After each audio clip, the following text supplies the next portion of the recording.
Hey you guys, so I wrote a blog earlier today on a really good topic, and it moved me to the point where I'm like, man, I need to create a video for it, because this stuff is so potent and it's so real once you really begin to understand the how like creation and manifestation works. And it's interesting because if you notice, like with your own things that you like set out for yourself, like goals or outcomes or things that you want to achieve, and you notice how some of them happen so easily and so effortlessly, like you still follow the steps of creation and manifestation. You will still like visualize, you'll still get into the feeling, you'll still make a decision, like you follow the steps, but you notice how some stuff manifests and materializes so much quicker or so much easier than other things.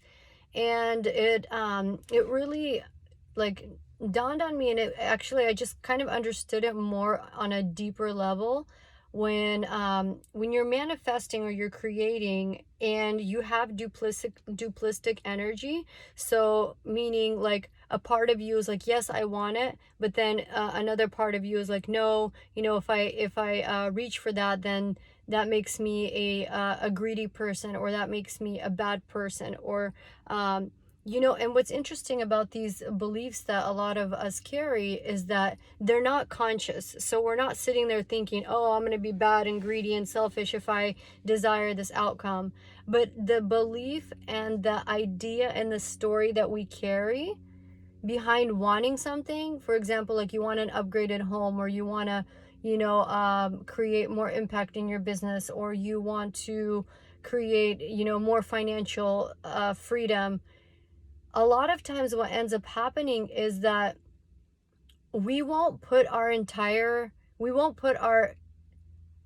selves behind what we want, like our energy, our decision, our belief.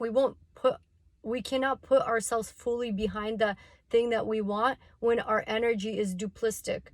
So as I was saying earlier, when you're coming from a space of, that is I'm wrong, or I'm bad for, or I'm selfish, or I'm being greedy for wanting that. If any part of you feels, thinks, or believes that way, you're always going to hold that outcome at an arm's length. Like, it's always going to be dangling before you. Like, I want it, I want it, I want it. I desire it. I could see it. I can even feel it, but it's not manifesting, it's not materializing, it's not coming into my reality. And like I said, the reason why is because you carry a duplistic energy. You don't have a clear, concise, potent, decisive energy within you. The energy is very duplistic. A part of you is like, yes, I want it, but then another part of you is like, but then I'm being greedy for wanting more. And then another part of you is like, yes, I want that thing. And then another part of you is like, well, maybe it's not God's will. And then another part of you is like, yes, I really want that, but maybe it's not the time, or maybe, it's not a valid reason, it's not a valid decision, maybe, so you have all of this like duplistic, I don't know what kind of thoughts, are going on in your mind, but you have very duplistic energy. It's not a focused, laser, decisive, firm, this is mine, it's just a matter of time, type of energy. It's so where I'm going with this, when you go to create an outcome, when you go to and I find that, like I mentioned earlier, some things are very simple to create, some things are very easy to create, because you don't have any resistance wrapped around in your desired outcome.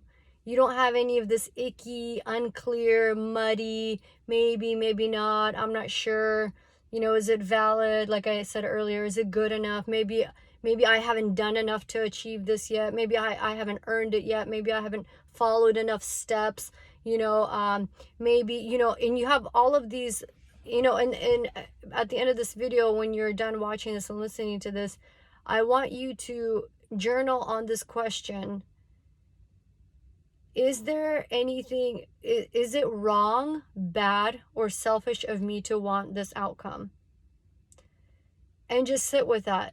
if any part of you feels like bad, wrong, greedy, or maybe selfish for wanting that outcome, I want you to take a step back and think for yourself, is that actually true?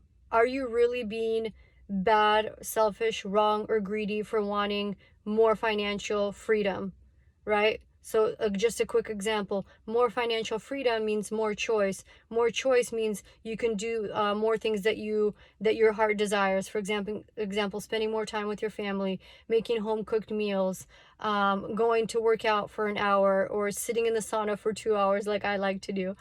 You know, there's certain things that financial freedom would bring, but if a part of you is duplistic in achieving your financial goals and says, you know, maybe I shouldn't want that, maybe I shouldn't settle for, or maybe I should settle for what I have. You know, I'm being greedy for wanting more. I'm being selfish for asking for more. And as I mentioned earlier, it might not even be like a conscious thing that you're sitting there thinking about, oh my gosh, I'm being greedy or selfish for wanting more. It's like a subconscious thing. It's like a thing that we embody, a thing that you might be carrying, a thing that you've gotten, that you were taught over the years, you know, that there's not enough to go around. Be happy with what you have. Don't ask for too much. This humble, meek, false energy of like, I'm good with what I have type of a thing. And what ends up happening is when you go and reach for your financial desire, and the reason why I'm using finance is because like I'm super passionate about breaking off the poverty spirit, breaking off the poverty mindset, and accessing what's available to you as a daughter, as a son, you know, of the God of the universe. I mean, our God is rich. He's abundant. He's overflowing. Everything is abundant and overflowing. Anything you look at, there's more than enough air. There's more than enough oxygen. There's more than enough water. There's more than enough space. There's more than enough. Nature scream abundance, but yet when it comes to us, the kids of God, we're so like stricken by like poverty and this mentality of there's not enough to go around. If I ask for too much, I'm being selfish. If I reach for more financial freedom, I'm being greedy. Anyways, I totally got sidetracked. But what I'm saying is that a lot of times the resistance that you carry, that ickiness that you carry that blocks you from what you like genuinely want, it's very subtle. You don't run around thinking about it, you know, I'm not worth it, I haven't done enough, you know, money is the root of all evil, like I'm being selfish, I'm being greedy, I'm being wrong. Like you're not running around thinking those thoughts. They're just integrated into your belief system, into your subconscious. Like you just naturally feel them. You just naturally have like little thoughts of lack that will pop up here and there, but you're not like consciously sitting there thinking about. That's why it's so important to ask yourself these questions and journal on these questions.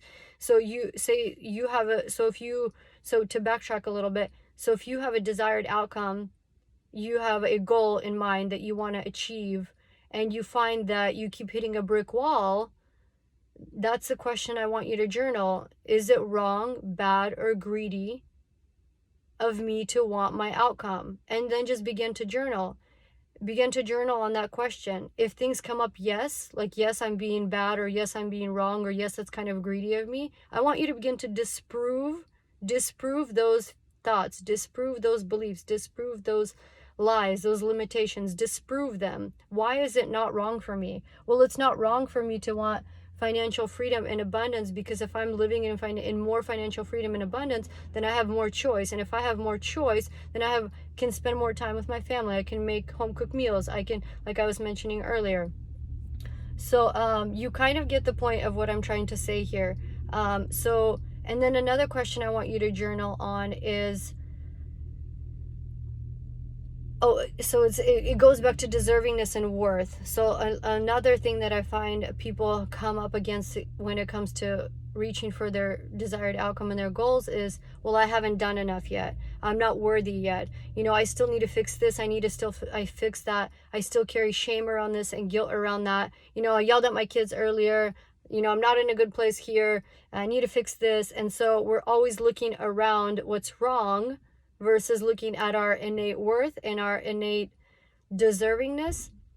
as children, as children of God.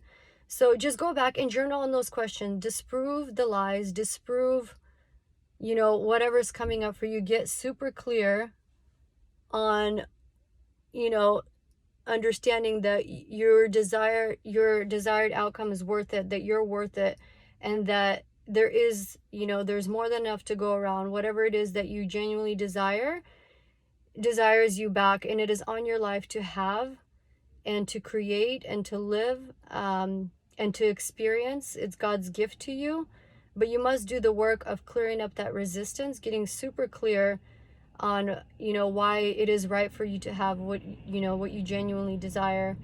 And yeah, I'm gonna go because it's already been 10 minutes since I've been chatting away. Go check out the link in my bio. I'm doing a one-on-one training for clearing resistance around money and claiming what's yours. Love you guys. Talk to you soon.